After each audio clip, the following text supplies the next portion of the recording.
Hey everyone, welcome to Mountain Beast Mysteries. In today's video, I wanted to talk about capturing Sasquatch or Bigfoot on camera. This is something that people have done before in the past, but also something that many people claim to have done, and usually for the most part, their footage, doesn't say very much. To me, it almost seems like an impossible feat to be able to go out into the bush with the mission of filming Bigfoot, capturing Bigfoot on camera, and actually succeeding. Because I've been doing this steadily since, going at it on YouTube steadily for 4 years now. And I haven't succeeded at all in capturing Bigfoot on camera, and that's unfortunate. But, knowing that and thinking about that, it's not going to stop me from continuing to try and do that in the future. Because I think, one day when I least expect it, it might actually happen. And if you're not trying, if you're not actively going out into the bush, then it's never going to happen.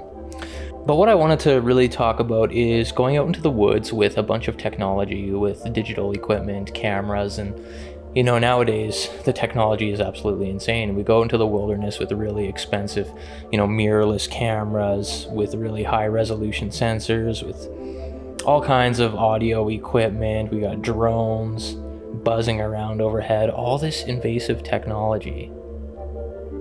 Would the Sasquatch come around? Would they risk, approaching you? If you stayed out at a camp area in the middle of the woods for 3 or 4 nights in hopes of maybe on that 3rd or 4th night having Sasquatch come around, are you going to have that happen if you're just stocked up with all this tech that emits, electromagnetic frequencies? Do the Sasquatch detect infrared light on trail cameras? Can they detect that? Or is what they're detecting the electromagnetic field? And if that's the case, then if you have pretty much any kind of technology on you, maybe they can detect it. Maybe they can detect that you have a GPS on you or a phone or anything like that. So what I've been thinking about is maybe one time doing a trip where all I take with me is a film camera, like a 35mm film camera, or maybe some disposable cameras, and maybe even going as low tech as to bringing maybe a Super 8 or a Super 16 motion picture camera. There's some cameras out there that you can get. There was a Super 16 camera I was looking at that operates, you don't need batteries to operate it, you just wind it up and then you could shoot for a minute. And a 16mm film is not that bad. You can get 4K scans of it. So I wonder if somebody who was into the Bigfoot topic, who was into doing investigations and was hoping to capture Bigfoot on camera, maybe if they go out into the bush with something like that, because the Patterson footage was shot on 16mm, okay? Very low tech. And they had that camera. I don't know if they had still cameras with them or not. I would assume that they would have. That captured the best footage ever recorded, in my opinion, of Bigfoot. That hasn't actually been debunked yet to this day. Some people will claim it has been, but it has not been. And it stood the test of time.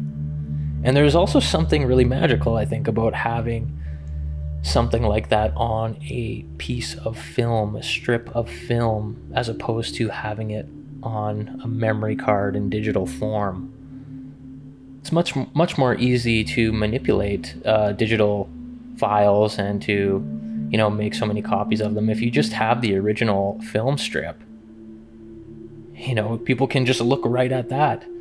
You can tell it hasn't been modified or manipulated in any way if you have that original strip of film. So I think in the future, as an experiment, it's going to be really hard. Honestly, it's going to be so hard going out into the woods and not filming on digital and trying to make a project in that sense. When I go on expeditions, when I go on hikes, I'm bringing a digital camera and I'm filming everything. And then I'm easily able to share that with you guys. If I go out into the wilderness with motion picture camera, like a film motion picture camera and a 35 millimeter stills camera, it's going to be a lot harder to share that experience with you and to provide,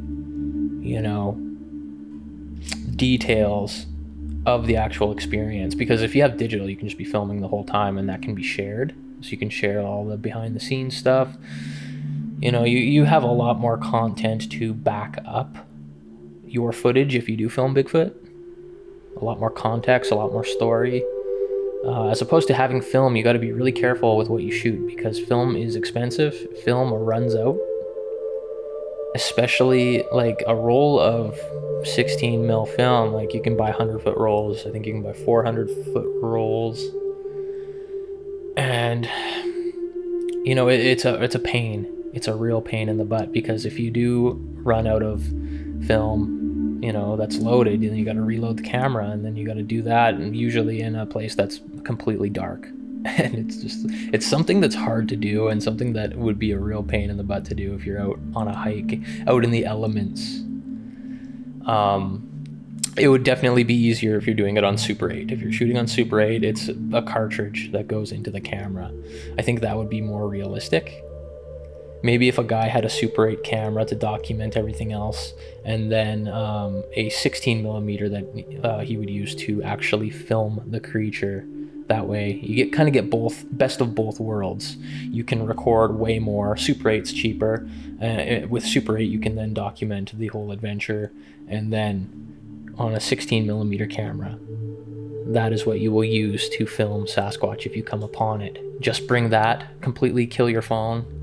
Like, I don't know, like if a guy's going out into the bush in no service areas, like you might not even need to bring your phone at all if you're brave enough. Or just keep the phone completely off, and if you do have GPS, just keep it off, and maybe just limit yourself to that as far as technology goes. Just keep it to a minimum and maybe see what happens. I would love to try this. Hey, if anybody out there has Super 8 cameras that work, or 16 mil cameras that work, and want to lend them out and have me use them in a video, I'd be more than happy to do that.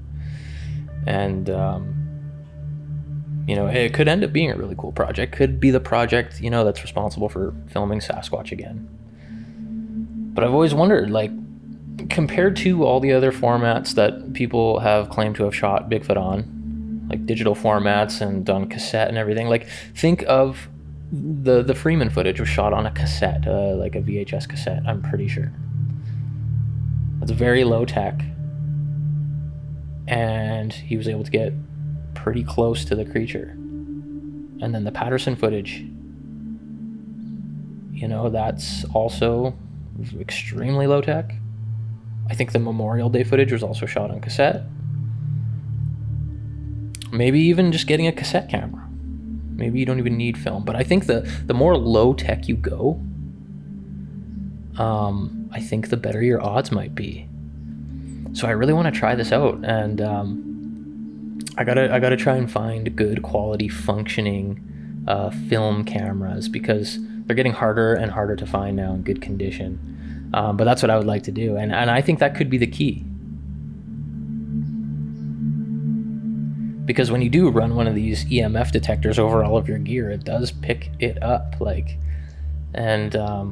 people speculate Sasquatch can sense things, and they can sense, the infrared, they can sense the trail cameras. Why wouldn't they be able to sense, if they can sense that, why wouldn't they be able to sense, the electromagnetic waves coming off of whatever other technology you've brought into the wilderness? You're probably so lit up to them outside there that they would probably just avoid you at all costs. And then they might not, if you're not carrying around all this electronic gear, they might not even think you're out there looking for them. It would certainly look unusual if you were walking around in the bush with a 16 millimeter motion picture camera. They might be curious and they might come around.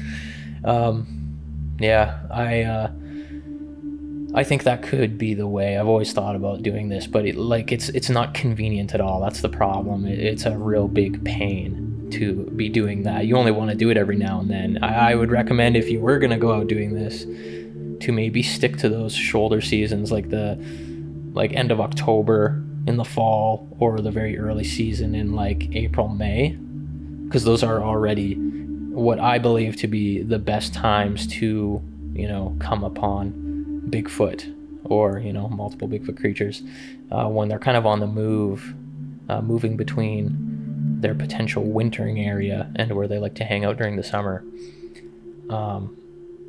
It just seems, based on reports, that those times are way more active and people run into them more often than like in the middle of the summer or in the winter. So I think those are some pretty good ways to increase your odds of coming upon Sasquatch and filming it and getting that definitive video proof.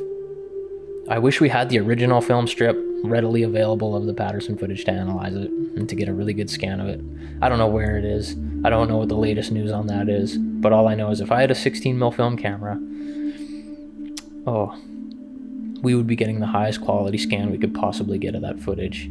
And, we'd have the original and we could analyze the heck out of it. And now at this point in my life, after doing this YouTube thing for a while, I know lots of people who would definitely be able to help, analyze actual 16mm footage. People like Doug Hychek, he's super experienced with like film making, like actual filmmaking. Sasquatch Legend Meets Science 1 was all shot on 35mm film.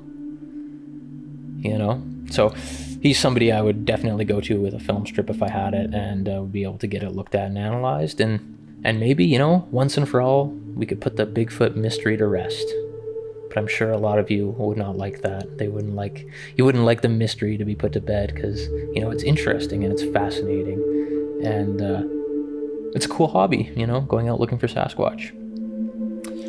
Anyways, that's all I have to say for this video. These are just my thoughts on what, could potentially bring around conclusive video evidence of Bigfoot. I think maybe if we take a step back from the digital and all the tech, if we go to some more low-tech analog ways of, recording Bigfoot evidence, we might have a much better shot.